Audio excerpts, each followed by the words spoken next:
Good morning. I'm Sherman Stanford, and this is Making Sense of the Chaos. Hope you had a great weekend. We have a fine week ahead of us, and I'm looking forward to serving God in whatever way I can. And this is one small way. We'll start off by trying to understand the world the way that He sees it. The first thing we have to remember is that God created the cosmos for His glory, not for mankind's glory. Second, the jewel of creation is man. Third, although in no sense the author of evil, God, as the sovereign creator, sustainer, and controller of all things, ordained Adam's fall. Fourth, in Adam the entire creation fell, not just all human beings subsequently to be born, but the entire physical creation as well. Fifth, as a result of the fall, God pronounced a curse of enmity, which had a blessing element to it as well, because this was what's called the proto-evangelium. He announced the coming seed of the woman, who we're told in Hebrews was Jesus, the promised Messiah. But he also said that this seed of the woman and all those who would be in him, that is, all those in Christ, all Christians, all of the elect throughout time, were going to be at perpetual enmity with the seed of the serpent. Who is the seed of the serpent? Well, the fallen human beings who remain unrepentant stubbornly until their deaths. This is known as the great antithesis, or can be known as the great antithesis. Sixth, all subsequent human social experience, all interactions between human beings, all of history is a working out of this great antithesis, this enmity. Seventh, the unregenerate, those who remain opposed to Jesus all the way to their deaths, are without excuse. They know the truth and they suppress the truth in unrighteousness. They exchange the truth of God for a lie. And eighth, the word of the cross is foolishness, moronic, to those who are perishing, but to us who are being saved, says Paul, it is the power of God. We're discussing God and government, and we're discussing how the reformers viewed it, particularly Martin Luther, and most especially John Calvin, who, if you haven't figured out, is one of my real heroes of the faith. And today, we're talking about freedom of religion. And of course, everybody believes that we should practice complete freedom of religion in this country, don't we? Isn't that a good idea? Shouldn't we open our arms to every possible religion in the world? How about Satanism? How about religions that practice human sacrifice? How about religions that practice human beings eating one another? That doesn't seem like such a good idea then, does it? The implicit assumption held by most Christians that freedom of religion ought to be extended to every religion is patently absurd and unworkable. For example, Satan worship is undoubtedly a religion which, in some cases at least, commands human sacrifice. Should it be allowed freedom to operate? If not, where is the line to be drawn? And by what standard? There are myriad offensive and morally objectionable practices by false religions of every stripe. Which of them are to be permitted? And how are conflicts between religions to be resolved? By what laws? Islamists insist on Sharia law as a fundamental principle in following their religion. Should we bow to Sharia law? If not, why not? If we allow 40% of the people living in this country to be Islamists, should we allow them to function according to Sharia law? Now, how do we deal with the conflicts between Sharia law and Christian law? Well, it should be obvious that you can't do that.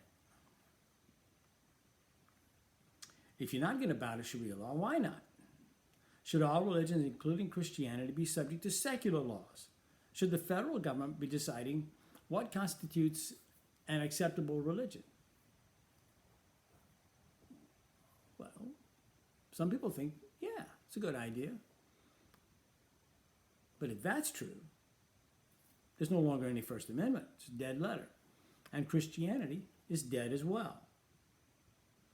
A little reflection ought to reveal that culture, being the outward expression of commonly held and deeply cherished values and beliefs of a people regarding the ultimate questions of life, of its religion, the cords that bind a people together,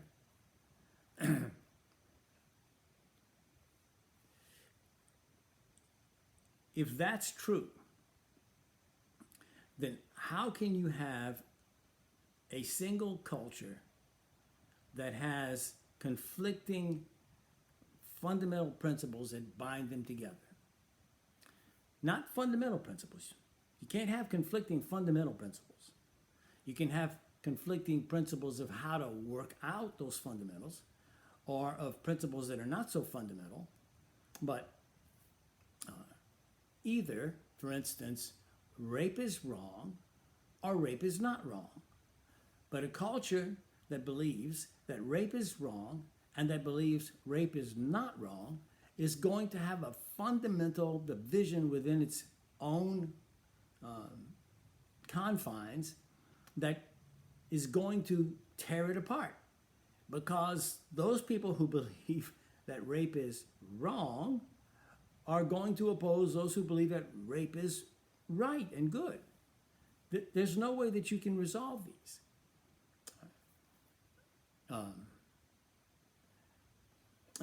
That's the essential problem that we have in this country right now. You need to understand that there are two dominant religions at work in our country today.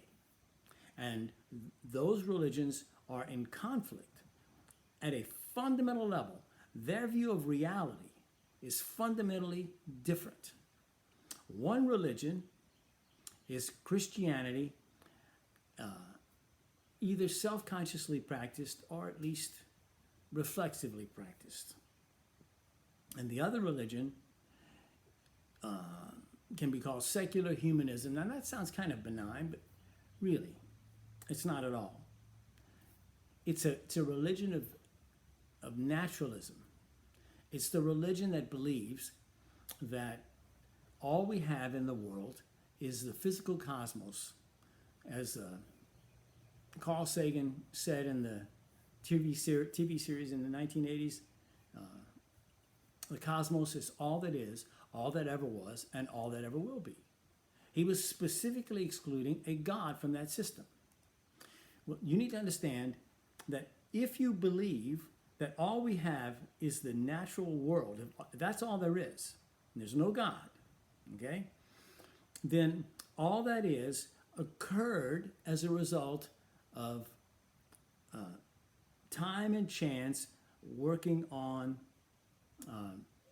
the physical cosmos.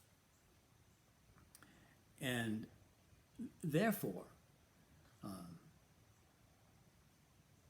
human beings,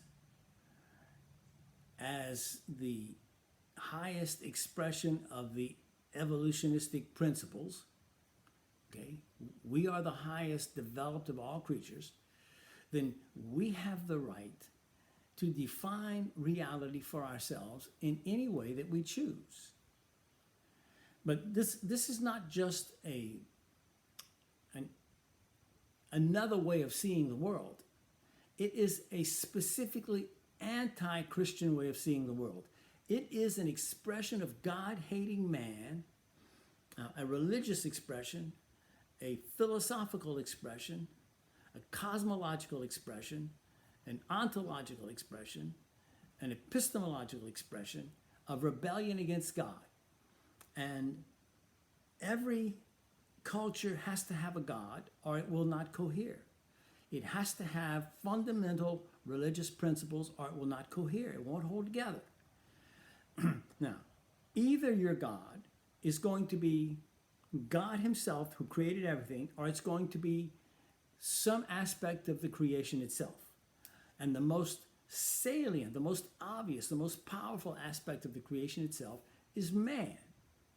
And the most obvious and powerful aspect of mankind to function as God is man in his political expression as the state.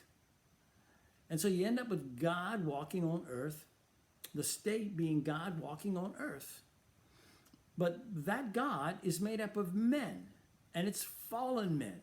Because by definition, those men who have rejected God are not Christians. Duh. And they're not, there's no neutrality. They're not neutral toward Christianity. They hate God, and they hate Christians, and they hate God's law, and they hate God's order, and they hate all of God's truth. And they try to replace every fragment of God's truth, every vestige of God's truth, with a truth of their own. There is no compromise between these two positions, and you're seeing that worked out in the world today. Each of these systems has its own view of justice. God's view of justice is that justice is met in the cross of Jesus. Okay? All of those who do not bow the knee to Jesus will receive justice eventually, either on earth or beyond this lifetime, by God, perfect justice for everyone. Or for those who are reconciled to God, they receive perfect justice in his grace because his justice is visited upon Jesus in their place, and they're granted grace. And so there's forgiveness through him and justice through him. Or you have man's system where what you have is what's called social justice. Now, because social justice has no ultimate infinite justice, no justice that is not under the sun, as the preacher in the book of Ecclesiastes talks about, because there is no life after death for them, then all justice must be achieved here. And because they hate God, then part of their system of justice is to oppose whatever God calls just and right. And so they create a system of justice where people are judged based upon the class they belong to, an oppressor class or an oppressed class. In the case in America, the two most obvious classes are the blacks and non-blacks. And so if you're white, you're guilty. You're guilty of racism just by being white. If you're black, you cannot be guilty of racism. But you see, now guilt is not lodged in the heart of each individual man. Guilt is lodged in a social construct. It is the social group that people belong to. Now, how do you become reconciled with your fellow man? You can't. You have to deal with your fellow man in the group that he belongs to. So if you're a white person, you have to become reconciled as a member of the white culture by the entire white culture's accepting guilt for what the white culture supposedly did or is doing all the way back in time to today. Well, how can one person be guilty of all of the sins of all of any group for all of time? That's just nonsense. How can you pay for those? How can you ask forgiveness? How can you restore those you've sinned against when it isn't about your personal sin? So there's no restoration. There's no forgiveness. There's no restoring relationships between people. It forces people into heightened hostility toward one another, because you have one group groveling before the other and the other demanding that group grovel. It's an impossible situation. But that's where we are. And you need to understand that. That's what's going on. But getting back to the general question of freedom of religion, a little reflection reveals that culture is the outward expression of commonly held and deeply cherished values and beliefs of a people regarding the ultimate questions of life, of its religion, the cords that bind a people together. When codified, those beliefs and values comprise the law order system to which the culture commits its fidelity. A way to visualize this, as mentioned earlier, is to see codified laws of a body politic as downstream from culture, and culture is downstream from religion.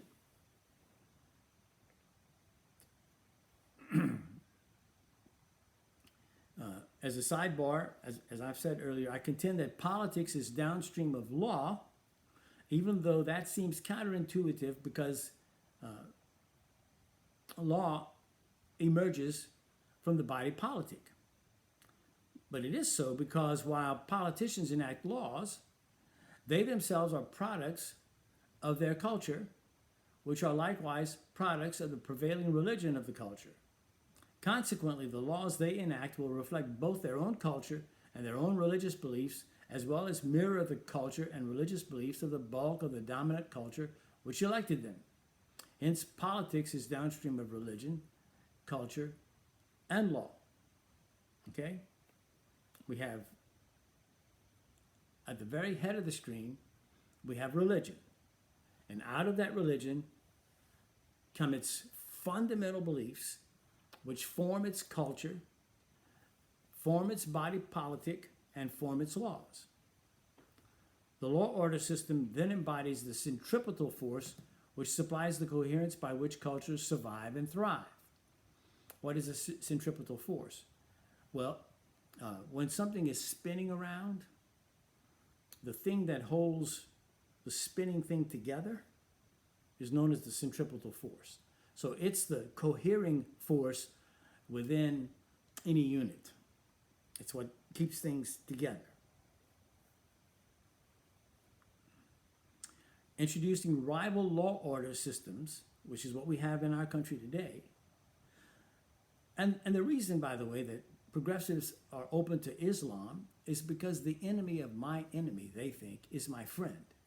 Bringing Islam into this country helps to destroy Christianity, because what they really believe is that Christianity and Islam are equally nonsensical, but Christianity is their enemy because it's representing God, who is their real existential enemy.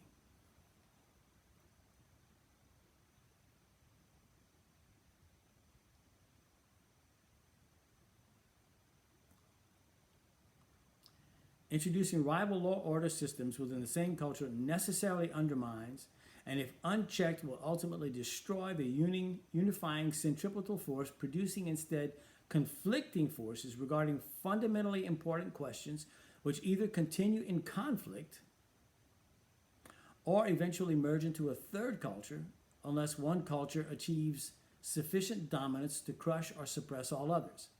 Okay, what we have in our country today is we have two views of reality trying to exist at the same time, each in competition with the other.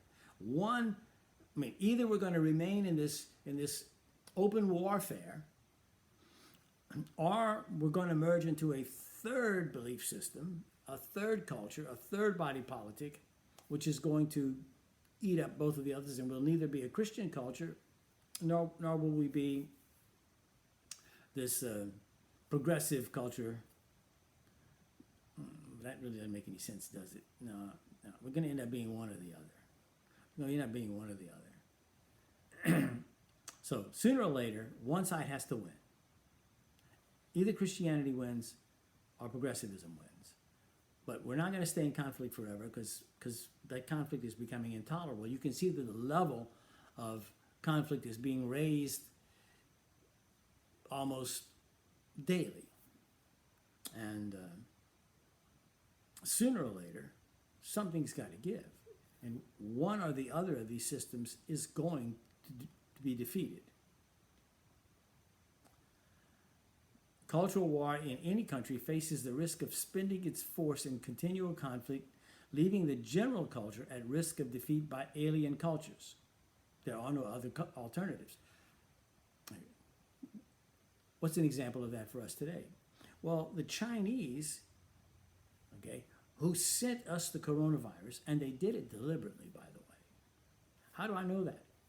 Well, because when the coronavirus first appeared in Wuhan, China, the Chinese government issued travel restrictions. Do you know what those travel restrictions involved?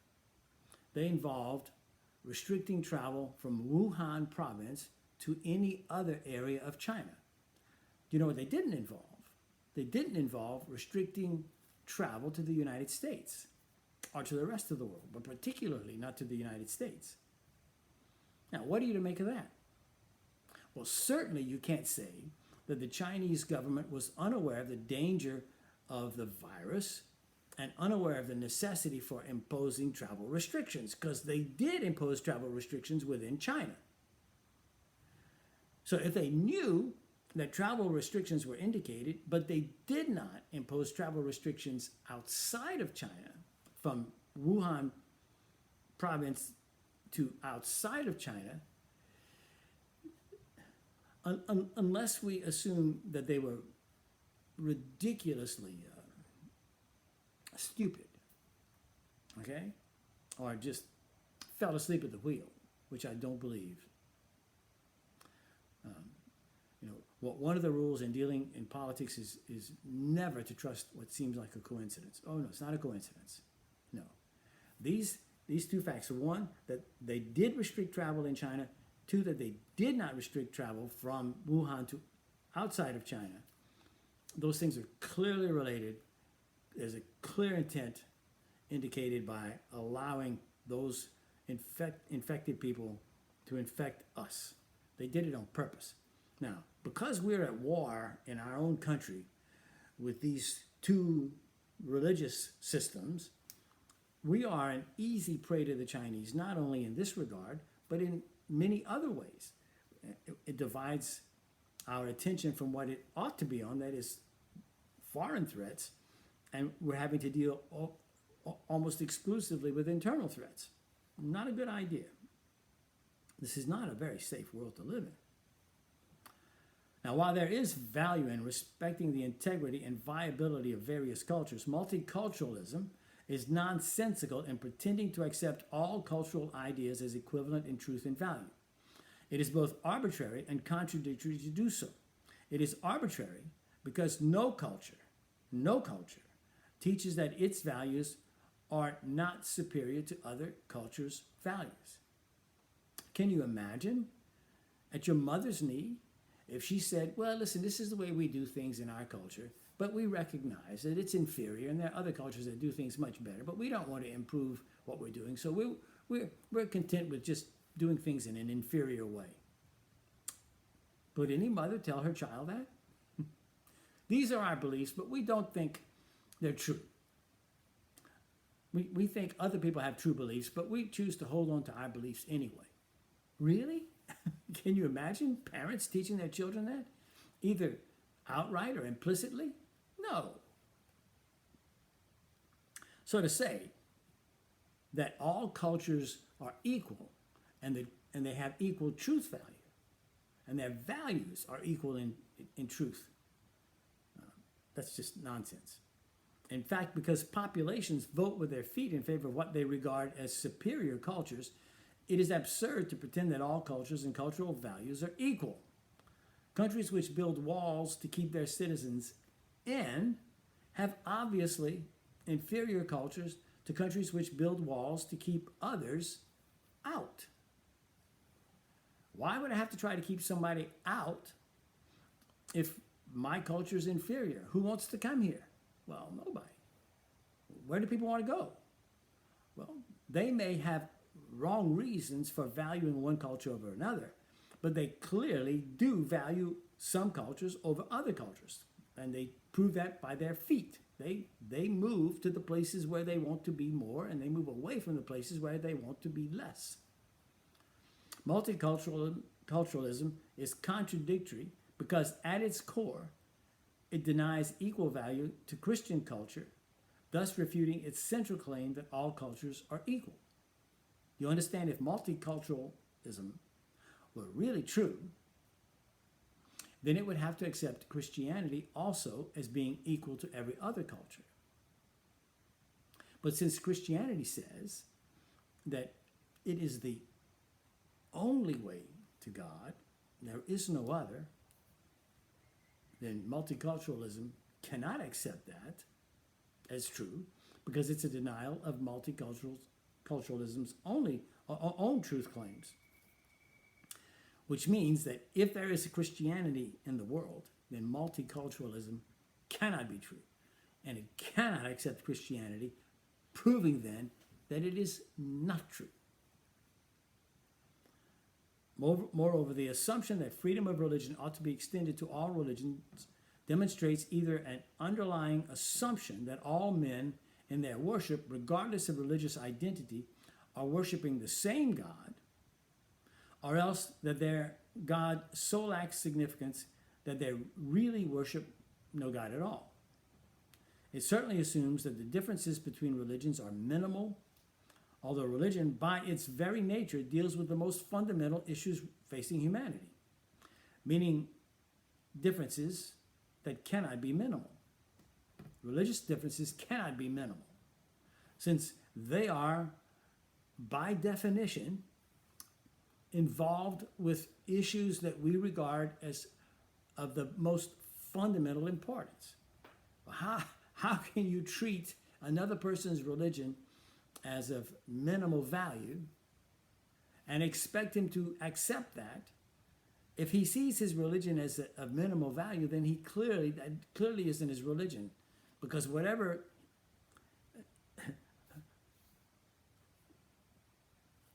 he is going to have opinions about the matters that are most significant to him. Whatever his opinions about that are, that's his real religion.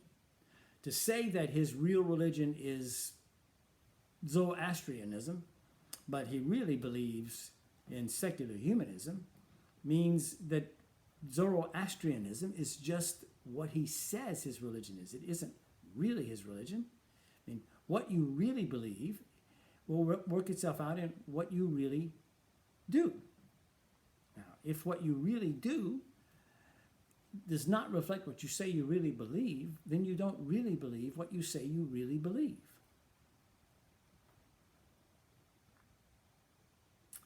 Furthermore, it implies that playing church is merely a harmless spiritual pacifier permitted to the weak, superstitious, and credulous for the sake of peace.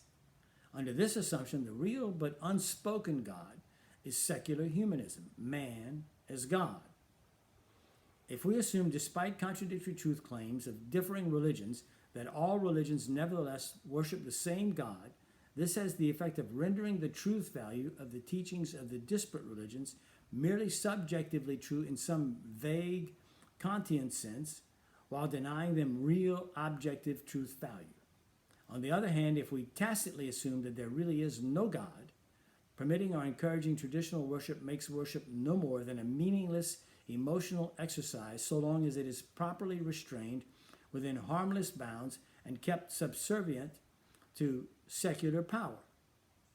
Either of these assumptions should raise strong alarms among Christians. In any event, the notion of religious freedom existing in a body politic composed of a majority of Christians, beyond granting the free exercise of religion to all Christian denominations, is absurd and self-defeating. True religion deals with things that matter most to people. While there may be competing opinions existing concerning a plethora of issues, for us to pretend that there are competing truths regarding things that matter most is self-evident nonsense. You understand?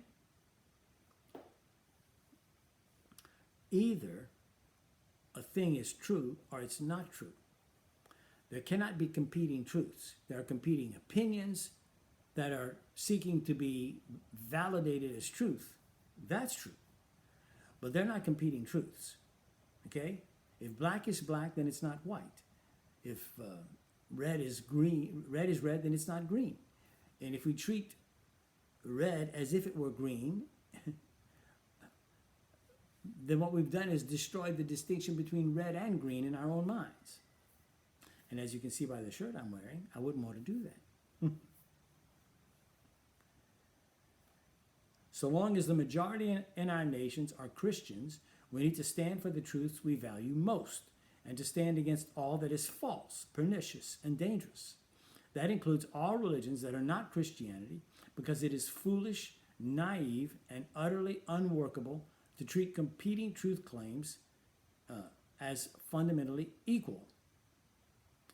Truth is neither contradictory nor divisible, nor, as demonstrated earlier, can it be relative. If it were relative. If it were true that all truth is relative, then that would be an absolute truth claim. You understand? If it is absolutely true that all truth is relative, then it's also absolutely false, because you've already made an absolute truth claim. Do you understand that? You can't say all truth is relative. You cannot say that and make a truthful statement. So it cannot be true. If one thing is true, its opposite can only be false. If Christianity is true, and all Christians by definition believe that, then all competing truth claims are false. Besides, how can Christians think they can find laws to govern themselves more fairly and justly anywhere but in God's Word? Where can we hope to find fairer or more equitable laws than from God Himself? Do you think men will be fairer than God? More just than God? Social justice, divorced from God's justice, somehow is going to be more just than God's justice would have been? Really? And you're a Christian and you believe this? I don't think you're a Christian. I see we've reached the end of our time. Bill, is there anything you'd like to add? I know when I heard for the first time, well, that may be your truth, but it's not my truth. Was that something that was also a popular phrase when you were in college? It was. I had a sister-in-law who was the first one I heard say that. Really? I was in college at the time, which was a long time ago. I graduated college 48 years ago, so it's been around a while. And I'm not sure that her truth is the same as my truth even today. At any rate, I pray that you have a great day, and God be with you, and that you do your best to serve Him in all that you think and say and do. And remember, there are worse things than dying, and the worst of all is being unfaithful to God. God bless you.